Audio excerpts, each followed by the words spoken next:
Ada beberapa teman-teman saudara kita itu yang karena keadaan sosial ekonomi ya butuh sentuhan karena dia nggak bisa bekerja, udah pekerjaannya tidak tercover. Maksudnya pekerjaan tidak tercover itu pekerjaan buruh harian lepas, pekerja mandiri, UMKM itu kan mereka kalau nggak bergerak mereka nggak dapat hasil.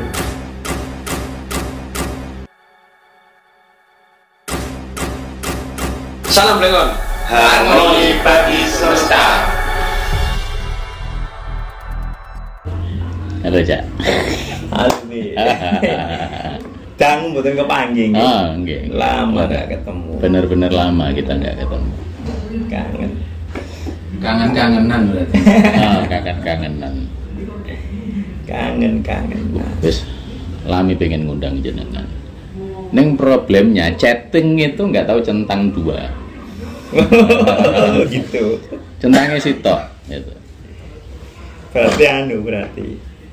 Berarti terlampau sibuknya sampai aku sendiri nggak terkontrol.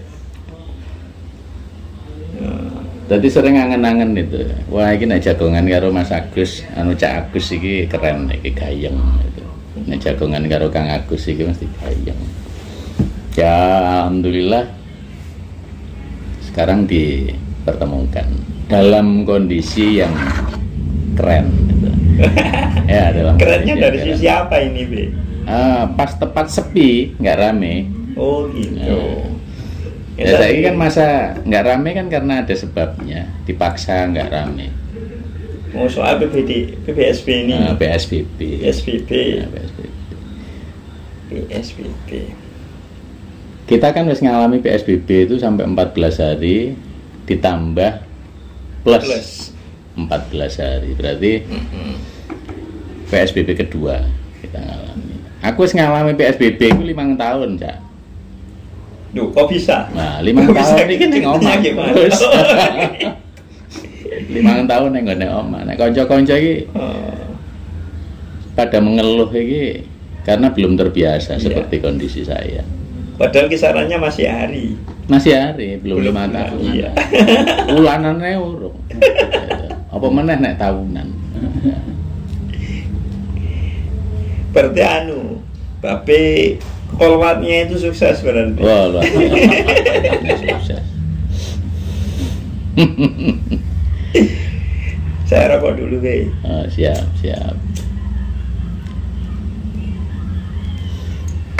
Itu air putih.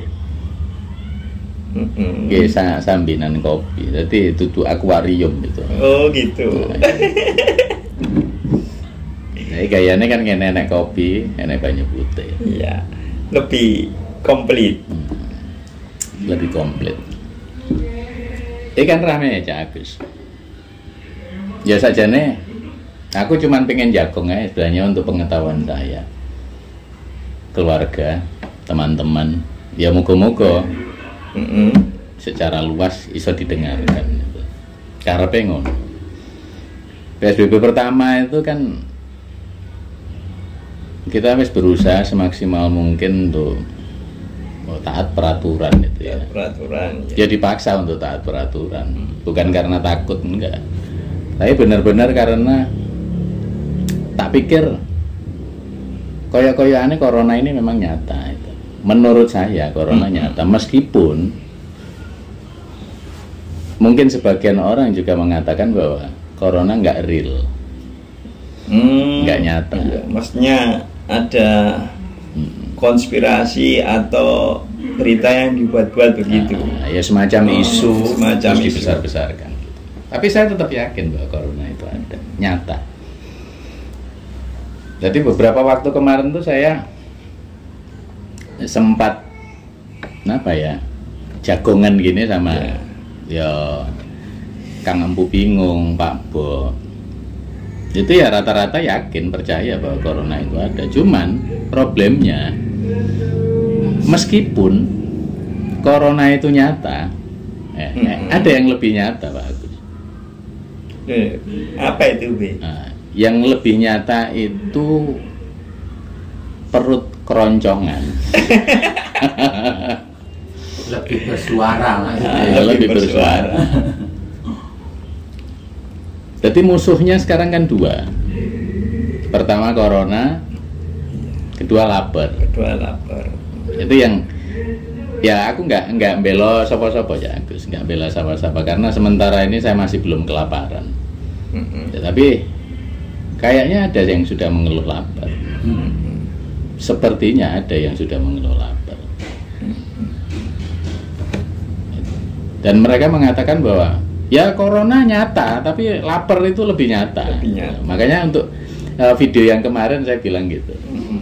Judulnya itu corona nyata, lapar nyata.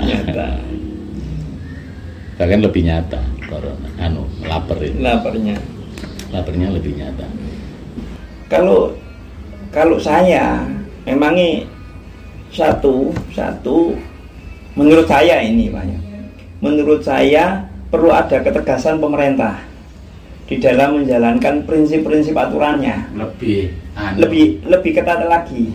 Tapi ya memangnya mau nggak mau pemerintah atau siapapun lembaga-lembaga sosial ini harus memperhatikan kebutuhan hidupnya. Itu mau nggak mau. Kalau kebutuhan hidup dasarnya sudah tidak terpenuhi, masyarakat mau nggak mau juga harus cari. Iya sih, berpikirnya seperti itu. Iya, kalau kan dia nggak keluar dia lapar. Nah, itu masalahnya. Emang ada beberapa teman-teman saudara kita itu yang karena keadaan sosial ekonomi ya butuh sentuhan karena dia nggak bisa bekerja, udah pekerjaannya tidak tercover. Maksudnya pekerjaan tidak tercover itu pekerjaan buruh harian lepas, pekerja mandiri, UMKM. Itu kan mereka kalau nggak bergerak mereka nggak dapat hasil. Nah, kalau para pekerja yang mungkin ikut BUMN, aman.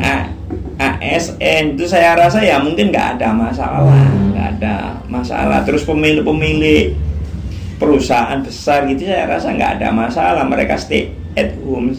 Katakanlah dalam durasi lama ya masih anteng-anteng aman-aman saja. Tapi bagi para pekerja yang sifatnya itu hasilnya itu per hari kerja per hari dapat hasil, saya rasa ya ini yang bikin kita sulit. Dan saya lihat kalau masalah pemerintah bantu loh Be. Pemerintah itu bantu. Cuma mungkin sisi kurangnya itu dalam pendataan dan pembagian. Itu saya lihat itu kurang maksimal. Nah, itu butuh sistem dan butuh teknik khusus sebetulnya.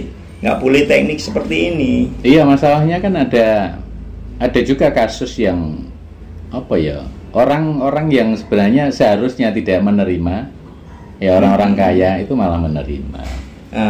Nah, karena mereka fair apa enggak itu? Mereka berpikir bahwa saya enggak seharusnya menerima, ya seharusnya dikembalikan atau dikasihkan ke orang-orang yang lebih membutuhkan. Gitu. Tapi kita kan nggak tahu.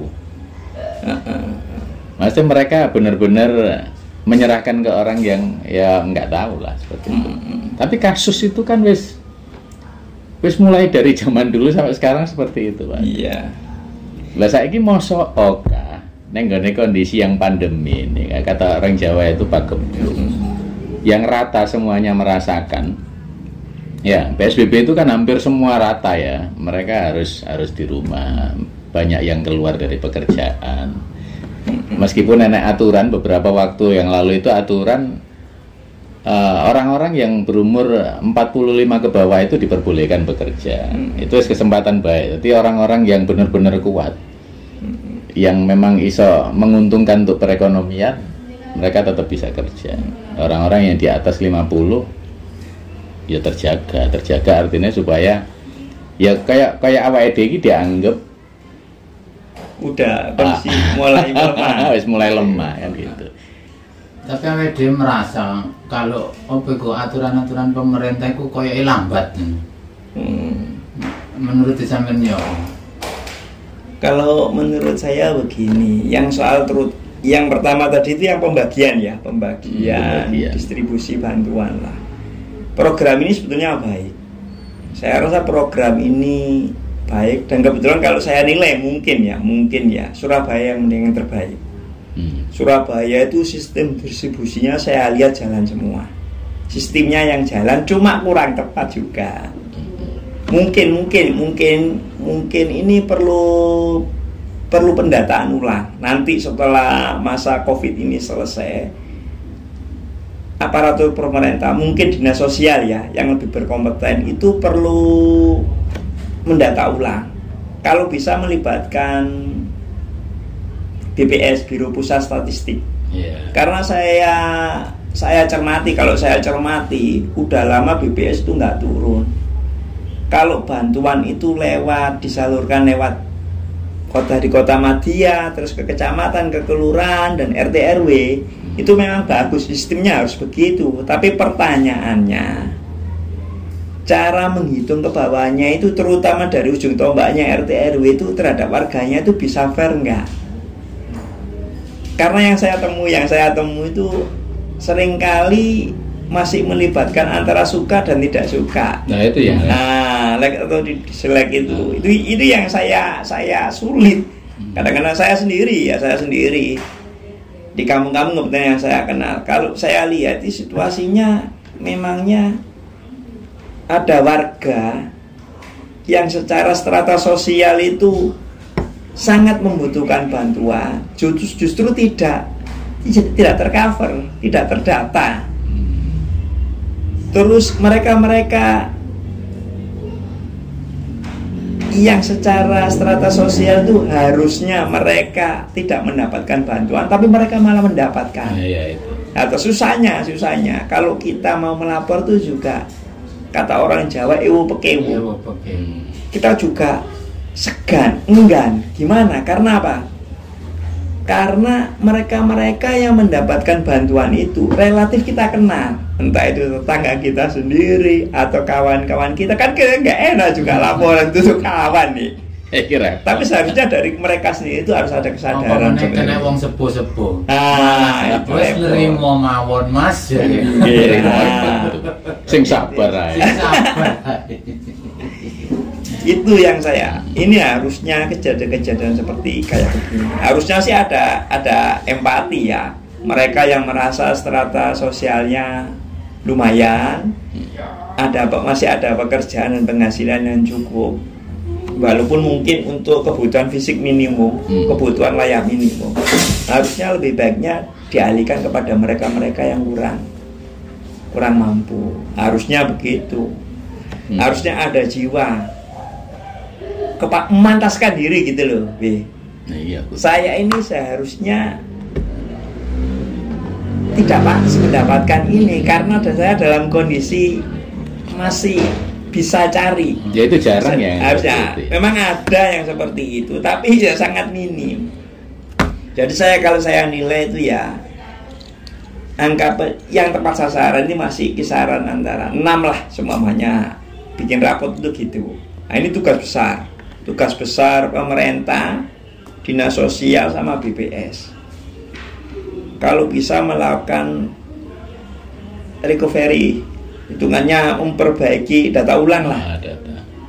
Soalnya data-data lama itu ya wis nggak iso Pak Agus, karena untuk 3 tahun yang lalu mungkin mereka yang kaya itu bisa miskin, atau kebalikannya, yang miskin itu ya wis iso melonjak kaya. Seharusnya kan mulai ditata ulang. Tata ulang.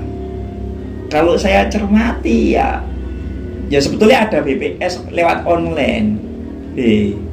Cuma kondisinya kalau BPS lewat online itu, masyarakat kita yang terutama usianya di atas 40 itu saya lihat tuh kesulitan kalau online tuh. Banyak yang kesulitan, mereka nggak ngerti email itu apa, akun itu apa. Ya kalau sekedar telepon bisa, tapi kalau nyuruh memasukkan data lewat email, lewat akun, mereka itu bingung.